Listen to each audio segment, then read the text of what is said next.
દાહોદ લોકસભાના પ્રથમપુરના booth number 11મી મે થશે પુનઃ મતદાન। ભાજપ નેતા પુત્ર વિજય ભાભોરે કરેલા બૂથ કેપ્ચરિંગ બાદ ચૂંટણી પંચનો પુનઃ મતદાનનો આદેશ।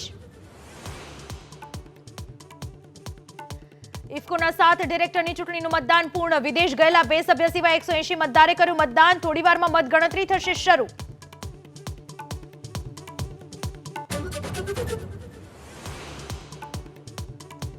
સતત બીજા દિવસે ધ્રુજી ગીર સોમનાથ અને જૂનાગઢની ધરા। તાલાલા અને માળિયાહાટીનામાં 3.7ની તીવ્રતાનો ભૂકંપનો આંચકો। તાલાલાથી 140 કિલોમીટર દૂર ભૂકંપનું કેન્દ્રબિંદુ।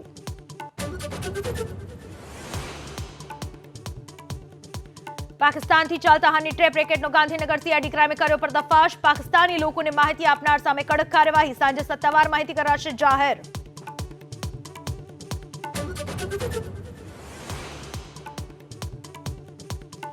વડોદરામાં ભાજપના મહિલા કોર્પોરેટરે પક્ષના જ કાર્યકર્તા સામે લગાવ્યો છેડતીનો આરોપ।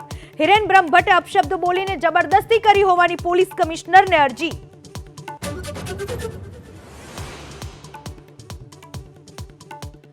કાલથી શરૂ થશે ચારધામની યાત્રા। અત્યાર સુધીમાં 22 લાખ શ્રદ્ધાળુઓએ કરાવ્યું રજીસ્ટ્રેશન। કેદારનાથ જવા સૌથી વધુ 7,60,000 શ્રદ્ધાળુઓની નોંધણી।